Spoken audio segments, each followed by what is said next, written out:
Hello बच्चों, वार्षिक परीक्षा की तैयारी में अब आप जुट गए होंगे। और वार्षिक परीक्षा की तैयारी यदि आप ब्लूप्रिंट से करते हैं तो निश्चित रूप से यह आपके लिए बेनिफिशियल होगा। गणित में सांख्यिकी का जो चैप्टर है, सांख्यिकी चैप्टर में इसका जो ब्लूप्रिंट दिया हुआ है, उस ब्लूप्रिंट में एक क्वेश्चन 1 नंबर का और एक क्वेश्चन 4 नंबर का, यानी कुल इसमें 5 अंक हैं। आज हम तैयारी करेंगे 4 अंक के लिए।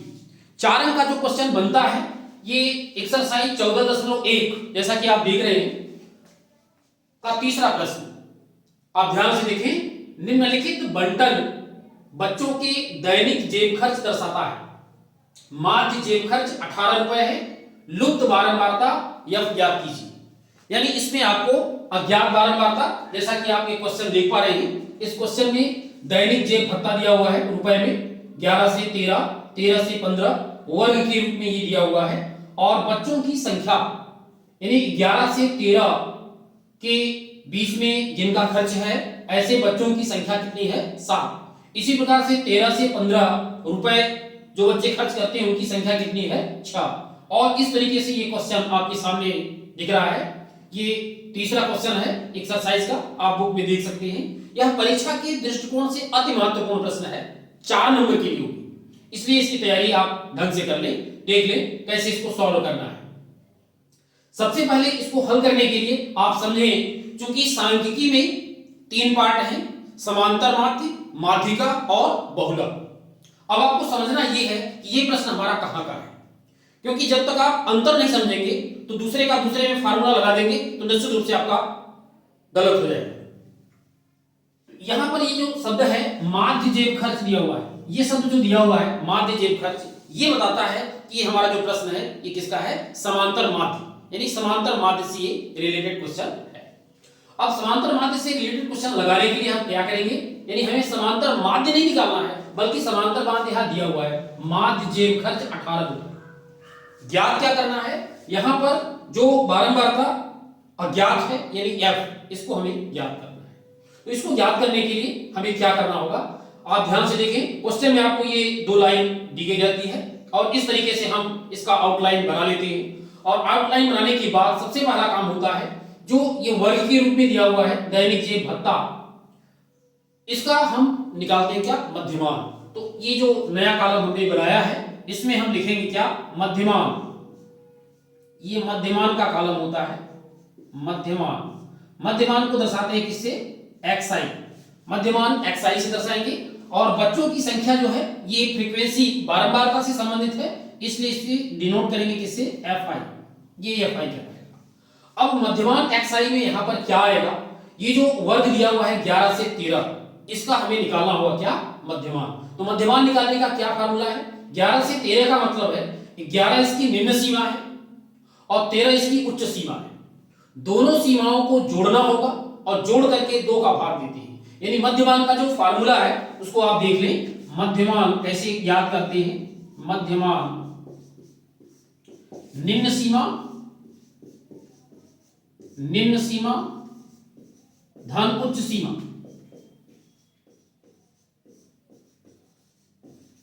और इसमें डिवाइड करेंगे किससे का? 2। निम्न सीमा धन उच्च सीमा बटे 2। जैसे 11 से 13 का आपको मध्यमान निकालना है तो 11 से 13 का मध्यमान क्या हो जाएगा? निम्न सीमा हो गई 11 और उच्च सीमा क्या हो गई? 13। और इसको 2 से आप भाग दे दीजिए, इसको जोड़ लीजिए, 3 1 4 1 1 2। और इस तरीके से 24 में 2 का भाग लगा दीजिए, यानी 24 का आधा कर दीजिए, कितना आ गया? 12। तो 12 इसका क्या हो गया? मध्यमान। तो 11 से 13 का मध्यमान क्या हो गया आपका? 12। तो यहां पर आप क्या लिख देंगे? 12। तो ये बहुत ही आसान है मध्यमान निकालना। आप निकालते जाएं, जोड़ते जाएं, मतलब दोनों को जोड़ देना है, जुड़ा हुआ है, और फिर उसका आधा कर लेना है। 2 से भाग देने का मतलब आधा कर देना है। तो 13 और 15 को आप जोड़ देंगे तो कितना आ जाएगा? 28। और 28 का आधा करेंगे कितना आएगा? 14। तो यहां पर डाटा आपका आ गया कितना?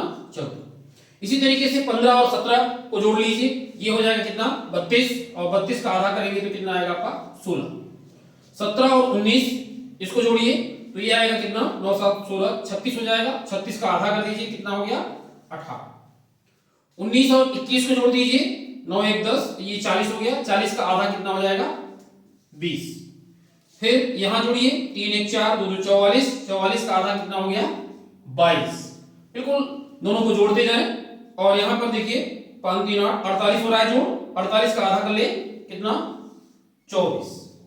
इस तरीके से आपको मध्यमान वाला कॉलम कंप्लीट कर लेना है। बिल्कुल इजी है, ये 4 नंबर लेना बहुत ही इजी है, बशर्ते कि थोड़ा सा आप ध्यान दे, ध्यान दे करके आपको लास्ट तक देखना है।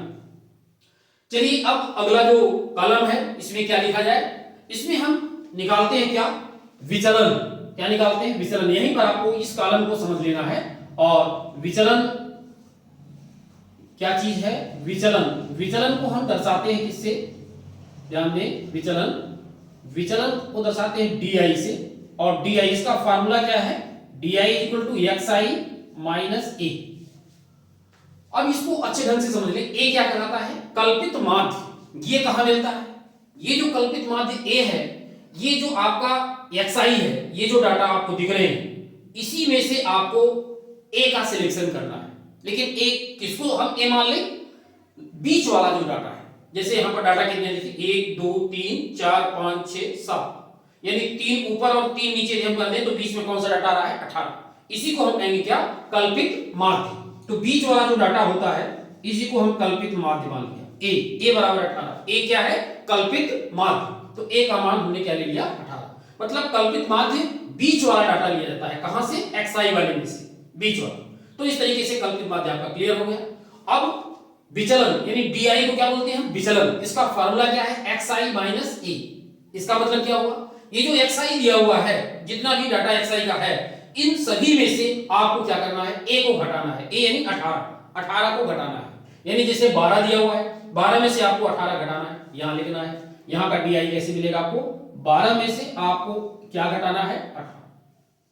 12 में से 18 घटा दीजिए, कितना जाएगा -6।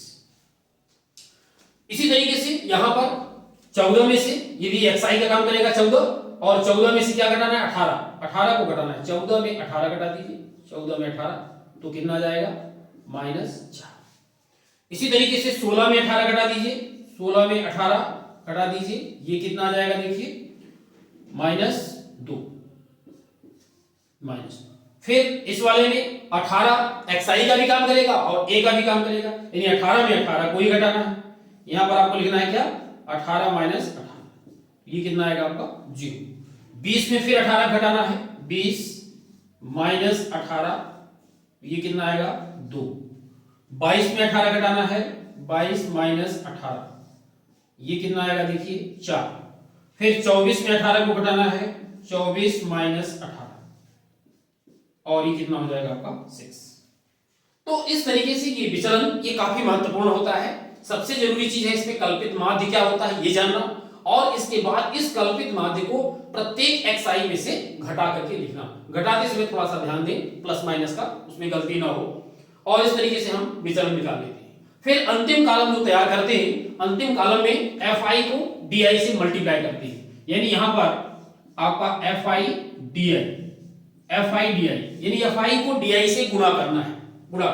जैसे 7 दिया हुआ एफ आई और डी आई की वैल्यू कितना है -6, यानी 7 में मल्टीप्लाई होगा क्या -6, और इस तरीके से ये कितना हो जाएगा -42। एफ आई डी आई बिल्कुल आसान है, इसमें कोई दिक्कत नहीं है। यहाँ 6 है और यहाँ -4 है, यानी 6 मल्टीप्लाइड क्या -4, ये ले लीजिए, ये हो जाएगा आपका कितना -24। 9 में मल्टीप्लाई होगा क्या -2, 9 मल्टीप्लाइड -2, और ये हो जाएगा कितना -18। इसी प्रकार से 13 में गुणा होगा किसका 0 का, 13 मल्टीप्लाइड 0, ये हो जाएगा कितना आपका 0। एफ में मल्टीप्लाई होगा 2, एफ मल्टीप्लाइड बाई 2, तो ये कितना हो जाएगा आपका 2f, राइट। अब 5 में मल्टीप्लाई करेंगे किसका 4 का, 5 मल्टीप्लाई करेंगे 4 का, ये कितना हो जाएगा 20 आपका आ गया। इसके बाद 4 का मल्टीप्लिकेशन किसमें होगा 6 में, 4 मल्टीप्लाइड बाई 6, ये कितना हो जाएगा देखिए 20। तो ये बिल्कुल आसान काम है, मल्टीप्लाई कर लिया, एफ आई डी आई निकाल लिया। इतना निकालने के बाद अब हमको क्या करना है, अंत में यहां पर हम कॉलम देते हैं योग का, यहां पर लिखते हैं योग का कॉलम देते हैं। और क्या क्या योग करना है, ये आपको फ्रीक्वेंसी Fi वाला कॉलम योग करना है और Fi Di वाला कॉलम योग करना है। तो Fi वाले कॉलम को जब योग करेंगे तो यहां पर एक इसमें सिंबल आता है क्या, सिग्मा, इसको बोलते हैं सिग्मा Fi। सिग्मा Fi का मतलब होता है जितने Fi हैं इन सभी का योगफल। तो सिग्मा Fi इसको आप जोड़ लें, कितना हो रहा है 7 6 13, 13 13 26 और 26 4 30 5 35 5 40 4 44, ये हो गया 44 प्लस, अब ध्यान दें F अलग रहेगा, 44 प्लस F, ये जुड़ गया, F तो उसमें जुड़ेगा नहीं, 44 प्लस F हो गया। इसी तरीके से आपको ये वाला कॉलम जोड़ना होगा Fi Di, यानी समेशन, यहां लिख लें आप समेशन या सिग्मा जो भी पढ़े Fi Di, इसको सिग्मा भी बोलते हैं और समेशन। तो यहां पर सिग्मा Fi Di ऐसा कर सकते हैं इक्वल, ये कितना होगा, इसको भी आपको जोड़ना होगा। तो 2f तो अलग ही रहेगा, तो 2f पहले लिख लिया जाए, 2f लिख लिया जाए, 2f हो गया। इसके बाद क्या आएगा, ये -24 प्लस 24 कैंसिल हो जाएगा आपका, -42 और -18 कितना हो गया 8 2 10 4 1 5 1 6 -60 और +20 ये कितना हो जाएगा -40 और इस तरीके से 2f -40 ये समीकरण Fi Di है। इस तरीके से ये कैलकुलेशन बड़े ही आराम से आप करें, मिस होने का चांस न रहे, कहीं भी गलती ना हो। अब इस डाटा के आधार पर एक डाटा आपको दिया हुआ है माध्य जेब खर्च 18 रुपया, एक का मान आपका 18 दिया हुआ है, और एक डाटा आपने ये निकाल लिया समेशन Fi और एक डाटा ये समेशन Fi Di। इसके आधार पर हम फार्मूला लगा करके और अज्ञात बारंबारता निकालने का प्रयास अब करेंगे। तो आइए देखते हैं कैसे हम F की गणना करते हैं। तो F की गणना करने के पहले ये डाटा जो है एक बार लिख लिया जाए, कौन कौन से डाटा, जैसे माध्य जेब खर्च 18 रुपए है, इसको हम क्या बोलते हैं x बार, ये x बार कहलाता है। x बार की वैल्यू कितनी है 18, यहां पर आप 18 लिख लें। a का मान दिया हुआ है 18, इसको भी लिख लिया जाए, a बराबर कितना 18। इसके बाद समेशन Fi की वैल्यू, समेशन Fi इसकी वैल्यू कितनी है, summation Fi 44 plus F, 44 plus F, और समेशन Fi Di ये वैल्यू कितनी दी है, यहां पर है 2f - 40, 2f - 40, ये 2f - 40। चलिए अब हम फार्मूला लगाएंगे, जो फार्मूला लगाएंगे वो कौन सा फार्मूला होगा, समांतर माध्य का फार्मूला होगा। तो समांतर माध्य का फार्मूला क्या होता है, देखिए x बार is equal to a plus summation Fi Di upon summation Fi, ये फार्मूला होता है x बार। ये ध्यान दें, ये जो फार्मूला है एज्यूम्ड मीन, कल्पित माध्य विधि से जब हम समांतर माध्य ज्ञात करते हैं तब ये फार्मूला लगाते हैं। तो चूंकि इसमें एज्यूम्ड मीन ये आपने माना है, इसलिए ऐसा फार्मूला हम ले रहे हैं।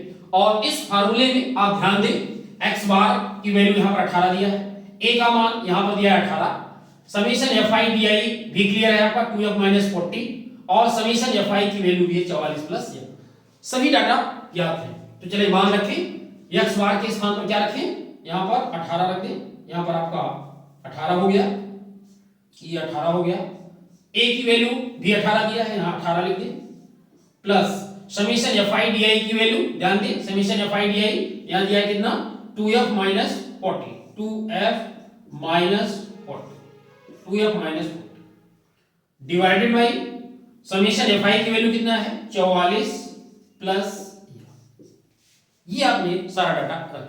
ये रखने के बाद अब इसको हम कैलकुलेट करेंगे, कैलकुलेट करके f की वैल्यू निकालने का प्रयास करेंगे। तो इसके लिए इस 18 का पहले ट्रांसफर कर दीजिए आप, तो ये क्या हो जाएगा, ये 18 है ही है 18, और ये 18 इधर आ जाएगा तो -18 हो गया, 18 - 18 बराबर कितना 2f - 40 डिवाइडेड बाई कितना 44 प्लस, इस तरीके से 18 में 18 घट जाएगा तो कितना दे देगा, ये 0 आ गया, 0 बराबर 2f - 40 divided by 44 plus 0 divided by 1 लिख सकते हैं। अब यहां पर इसको सॉल्व करने के लिए हम क्रॉस मल्टीप्लाई करेंगे। जब क्रॉस मल्टीप्लाई करेंगे तो 44 प्लस f का जब 0 में गुणा होगा तो 0 हो जाएगा, और 2f - 40 का 1 में गुणा होगा तो 2f - 40, यानी पहले 2f - 40 का 1 में मल्टीप्लाई हुआ तो कितना हो गया 2f - 40 इज इक्वल टू कितना 44 प्लस f का 0 में गुणा होगा तो कितना आ जाएगा 0 आ जाएगा। और इस तरीके से 2f की वैल्यू कितनी हो गई, -40 का ट्रांसफर कर दें तो इधर आएगा तो क्या हो जाएगा 40, और f इज इक्वल टू कितना 40/2 दैट इज कितना 20। ये f की वैल्यू आपको कितनी मिल गई 20, यानी यही आपको निकालना था अज्ञात बारंबारता, जिसकी वैल्यू कितनी मिल गई आपको 20, यानी अज्ञात बारंबारता यहां पर लिख दीजिए लुप्त बारंबारता